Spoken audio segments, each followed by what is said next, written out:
यदि आप ब्रह्मचर्य नहीं हैं तो आप में स्वाभाविक ये कमियां जागृत होंगी जो अध्यात्म में चलने ही नहीं देंगी। ब्रह्मचर्यहीन के लक्षण, जिन्होंने ब्रह्मचर्य का नाश किया है, अपने आप जांच लेना। उसके अंदर बार बार काम पीड़ा जागृत होगी, उसका विचार कामाशक्त होगा, पहला लक्षण। बस उसकी बार बार वृत्ति काम की आएगी, बार बार पीड़ा हृदय में काम भोग की प्रेरणा देगी। वो इतना असमर्थ होने लगता है कि आंख मिला के बात करने की भी हिम्मत नहीं रह जाती उसमें। हर समय उसके अंदर एक हीनता सी छा जाती है। वो बहुत चालाकी से अपने को छुपाना चाहता है, झूठ बोलता है, थोड़ी ऐंठन भी दिखाना चाहता है कि मैं कुछ हूं, पर अंदर से खोखला हो जाता है।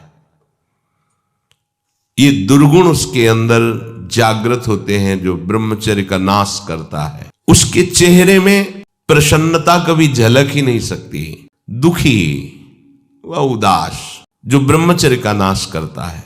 देखने से इस बदसूरत नजर आने लगेगा, चाहे जितना गोरा हो, चाहे जितना ऊपर से चिकनाहट लगाए हो, लेकिन उसके कपोल और नेत्र बदसूरत होंगे। चिकनाहट से मतलब नहीं है, एक आकर्षण होता है भागवतिक, वो उसमें नहीं होगा। स्वभाव बड़ा ही रुक्ष होगा, कड़ुआ होगा, बहुत ही हल्के स्वभाव का आदमी होगा। विश्वसनीय तो हो ही नहीं सकता, कामी पुरुष विश्वसनीय नहीं होता, वो कभी भी बदल सकता है।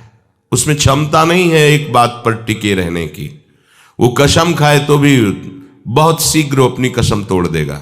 स्वभाव में कभी उसकी प्रसन्नता नहीं होगी, स्वभाव उसका चिड़चिड़ा बन जाएगा। रूखा होने के कारण नाक में गुस्सा रखी रहेगी, जरा सी बात में वो बहुत क्रोधित हो जाना, अपनी खोपड़ी फोड़ने लगना, दूसरों की फोड़ने लगना, अपने थप्पड़ मारने, मतलब एक जैसे कोई विक्षिप्त आदमी, पागल आदमी, ऐसी उसकी चेष्टा होने, चीख चीख के बोलना, माथा पटकने लगना, ये लक्षण है ब्रह्मचर्य का नाश करने वाले की। वो जीता तो है पर मुर्दे की तरह निस्तेज, उसमें उत्साह, उसमें शूरवीरता, ये सब क्षीण होने लगती है। शूरवीरता काम क्रोध आदि को सहन करना है। उसके कपोल में हल्के हल्के से सांवले दाग प्रकट होने लगते हैं, एक झुर्री सी पड़ने लगती है। ये वीरनाश का लक्षण है। आंखें धस जाती हैं और उसकी हड्डियां कमजोर होने लगती हैं, बाल पकने लगते हैं, झड़ने लगते हैं। वीर भगवान के द्वारा दी हुई वो शक्ति है जिससे भगवत प्राप्ति में बहुत सहयोग होता है। ये जानबूझकर ऐसी क्रिया करते हैं जिससे वीरपात हो। रोग न रहते हुए भी इनको बहुत सी पीड़ाएं स्वाभाविक प्रारंभ हो जाती हैं। जर्जर, दुर्बल, भागवतिक कामों में निरुत्साह, भजन करना, परिक्रमा करना, समय से उठना, समय, ये सब उत्साहहीन होते हैं। थोड़ा भी परिश्रम या मेहनत करने पर हांफने लगना, थक जाना, दैनिक दिनचर्या बिल्कुल ठीक ना होना, चित्त में बहुत सी कुचिंताएं बढ़ जाना, थोड़े से डर की बात आते ही हृदय में ऐसी धड़कन होने लगना, भयभीत होने जाना, थोड़ा सा दुख एक पहाड़ जैसा लगना, थोड़ा सा भय ऐसा लगना कि अब क्या होगा, घबराहट पैदा हो जाना, बार बार भूख लगना, पर वो भूख पचाने वाली नहीं होती। वीरनाश करने वाले को बार बार खाने की इच्छा होती है क्योंकि उसका लीवर खराब हो रहा है। ये अच्छा लक्षण नहीं बार बार भूख लगना कि बहुत बढ़िया लीवर काम कर रहा है, नहीं, अंदर कब्ज बन रही है, लीवर डाउन हो रहा है और आपको बार बार भूख ले रही। ये झूठ में फंसाया जा रहा है, ये झूठी भूख है जो तुम्हारा रोगों का घर बनेगी। उसकी जठराग्नि मंद पड़ जाती है, भोजन ठीक से पचता नहीं, मलबद्धता हो जाती, कब्जियत हो जाती है। परिणाम में बवासीर आदि कई तरह के रोग प्रकट हो जाते हैं।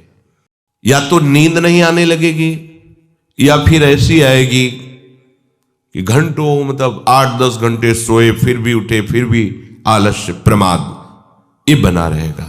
आंखों में हर समय भारीपन बना रहेगा। बिना किसी चेष्टा के रात्रि में स्वप्न दोष हो जाएगा, वीरपात हो जाएगा। ये उसके लक्षण है जो जानबूझकर ब्रह्मचर्य का नाश करता है। वीर का इतना पतला हो जाना कि लघुशंका के लिए जोर करने पर वीर निकल जाना बहुत बड़ी हानि है। नए नए बच्चों में जब उनसे प्रश्न करते हैं कि आपके दर्शन से ऐसा महसूस होता है आप कोई गलत चेष्टा करते हैं, तो वो कहते हैं अब नहीं करता, लेकिन पहले जब आपसे मिला नहीं था तब होती थी, लेकिन लक्षण तो अब भी प्रकट हो रहे हैं। तो कहते हैं वो स्वाभाविक वीरपात हो जाता है, स्वप्न दोष में भी और लघु शंका में भी। इसका कारण है आपने बहुत ही गलत आचरण किए हैं। ये जो हस्त मैथुन आदि क्रियाएं हैं, इनके द्वारा पूरा का पूरा आपका जीवन नष्ट हो जाता है। इसे खिलवाड़ मत समझो। चाहे गृहस्थी में भी जाना हो तो खिलवाड़ मत करो। आप गृहस्थी लायक नहीं रह जाएंगे। आप जो गृहस्थ धर्म में संतानोत्पत्ति क्रिया है, आप उसके लायक नहीं रह जाएंगे। आप में योग्यता नहीं रह जाएगी। इसलिए सावधान। परमार्थ में चलना है तो अत्यंत आवश्यकता ही है ब्रह्मचर्य की, पर गृहस्थ में चलने के लिए भी ब्रह्मचर्य की आवश्यकता है। जहां वो पेशाब करने के लिए जोर लगाते हैं तो वीर स्खलित होने लगता है थोड़ी थोड़ी मात्रा में। ये हस्त मैथुन करने वालों का प्रधान चिन्ह है। इसका परिणाम यहां तक हो सकता है कि पुरुषत्व का नाश होकर नपुंसकता आ सकती है। हाथ पैरों के जोड़ पर बिना किसी कारण के दर्द होना, कमर में, गांठ में, जहां संधियां हैं, अस्थियों का जोड़ है, वहां दर्द होने लगना। सर में जरा भी विचार करने पर दर्द पैदा हो जाना। किसी विषय पर विचार कर या मंत्र में ध्यान कर तो सर में दर्द होने लगना। हाथ पैरों में शिथिलता आने लगना। दिमाग में एक सनसनी पैदा हो जाना। कानों से शाय शाय शब्द सुनाई देने लगना। नाटक, उपन्यास और गंदी बातें, अश्लील चित्र देखने में बड़ी रुचि हो जाना। सावधान होकर श्रवण करें। भगवत मार्ग के उपासक हैं। कुछ उपासकों में जो बाहर अनुशासन हीन होकर के रह रहे हैं और उनके पास स्मार्ट मोबाइल क्या कहते हैं वो है, तो वो लोग कभी ऐसी गलती ना करें। सर्च करके ऐसे दृश्य ना देखें, नहीं तो तुम्हारा ऐसा नाश होगा कि तुम इस बात को किसी भी साधन से पूर्ण नहीं कर पाओगे। एक बार मछली की क्रीड़ा देखने पर शौभरी जैसे महात्मा कामाशक्त हो जाते हैं। एक बार वैश्या के साथ ऐसा कृत्य देख करके अजामिल जैसा संयमी ब्राह्मण भ्रष्ट वैश्यागामी बन सकता है। और आप देश विदेश की ऐसी गंदी फिल्में, गंदी बातें देखकर आप अपने को संयमी रख सकते हैं? क्यों आप अपना नाश कर रहे हैं? क्यों आप अपने शत्रु बन रहे हैं? उपासक समझता है कि कोई जानता नहीं है, लेकिन तुम जिसको जानने के लिए चले वो तो तुम्हें जान रहा है ना। वो कैसे तुम्हारे सामने आएगा? कैसे तुम्हारे मुख में नाम चलेगा? कैसे हृदय में भगवत प्राप्ति का उत्साह रह जाएगा यदि आप ऐसा? उपासक को नाटक, उपन्यास, सिनेमा, अश्लील चित्र, गंदी पिक्चरें बिल्कुल नहीं। क्यों अपना नाश कर रहे हो? पर उसको रुचि हो जाएगी। जो व्यभिचारी प्रवृत्ति से युक्त है उसको ये अच्छा लगेगा। बार बार पेशाब होने की इच्छा होना, पेट में ऐसा लगना जैसे बहुत गर्मी पैदा हो गई है, और प्रमेह आदि उग्र रोगों का प्रादुर्भाव हो जाना, ये ब्रह्मचर्य नाश का लक्षण है। तलवे हथेलियों पर पसीना आने लगना, हाथ पैर में जरा भी काम करने के लिए चलो तो कंपायमान होने लगना, थोड़ा भी ऋतु परिवर्तन बीमारी को पैदा कर देना, थोड़ा सा गर्मी, थोड़ा सा सर्दी, बीमार हो। उसे प्रकृति का प्रहार सहन न करने की सामर्थ्य आ जाती है।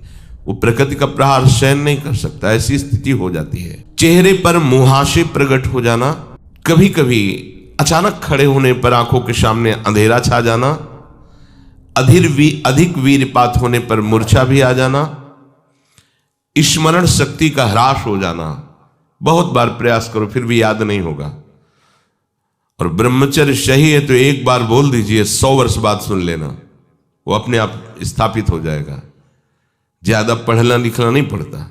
एक बार बोलिए, वो 100 वर्ष बाद पूछ लीजिए, 100 वर्ष बाद उसकी स्मृति वैसे ही बनी रहेगी यदि वो ब्रह्मचारी है। चित्त का अत्यंत चंचल हो जाना, चित्त में बिल्कुल बल ना होना कि हम विषय से हटा के प्रभु में लगा सके, ऐसी सामर्थ्य नहीं। दुर्बल हो जाना, बार बार प्रतिज्ञा करना पर उसका निर्वाह न कर पाना। आज से मैं ऐसा नहीं करूंगा, 1 2 3 फिर गिर गया, वहीं गिर गया। हर कार्य बीच में छोड़ देना, किसी भी कार्य को सांगोपांग न करना, ये वीर्य पात करने वाले के लक्षण है। दिमाग में भयानक गर्मी रहना, नेत्रों में जलन उत्पन्न हो जाना, वह बिना किसी कारण के नेत्रों से पानी बहना, बहुत कम गलती में भारी गुस्सा आ जाना, बहुत कम लाभ में फूल जाना, अहंकार आ जाना, कम लाभ में भी कोई लाभ नहीं, छोटी मोटी वस्तुओं के प्राप्त होने पर अहंकार आ जाना। माथा, कमर, मेरुदंड, छाती, इनमें बराबर दर्द बढ़ते जाना, बड़ी हालत खराब हो जाती है। ऐसे दर्शन हुए ऐसे जनों के, आंखों से दिखता नहीं, 28 वर्ष के होंगे वो लगभग। वैराग्य इस कोटि का कि आप सोच भी नहीं सकते, बाहरी बस लंगोटी अचला और फुटपाथ में पड़े रहना। पूर्व विद्यार्थी जीवन में विद्यार्थियों के साथ हस्त मैथुन करने का अभ्यास वो इतना दृढ़ हो गया था कि 10-10, 15-15 बार एक दिन में स्वाभाविक ऐसे, तो उनकी हालत ये थी कि आंखों से दिखना बंद हो गया था, खड़े होने की सामर्थ्य नहीं। तो हितधाम में एकांत में मिलके कहा था कि आपका जो ब्रह्मचर्य का प्रवचन सुना और हमें तो ऐसा लगा कि शायद आप उपाय बता सकते हो। तो हम कहा हमारे पास कोई, हम आयुर्वेदाचार्य है नहीं, और दूसरी बात है कि ये चीज आपके हाथ में है, अगर आप नहीं रोकते हैं तो आपको ऐसी दशा में पहुंचा देगा ये क्रिया कि आप किसी काबिल नहीं रह जाएंगे। रीढ़ की हड्डी कमजोर हो जाती है और उसमें सीधे बैठने की सामर्थ्य खत्म हो जाती है। वो झुकाव ऐसे, वो झुक करके ही ऐसे बैठना।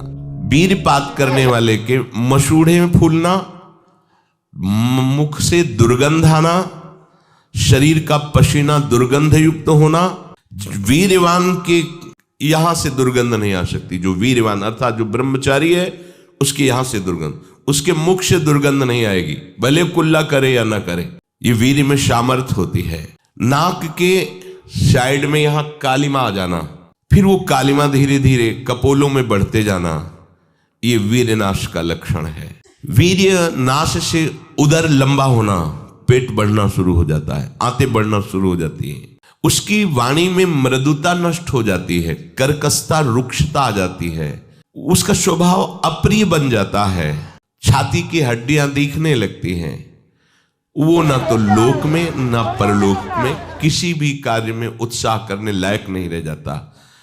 वो जरा सी भी बात में बहुत बड़ा अपने को अपमानित होना समझता है। ये वीरपात से उसके अंदर दोष प्रकट हो जाते हैं।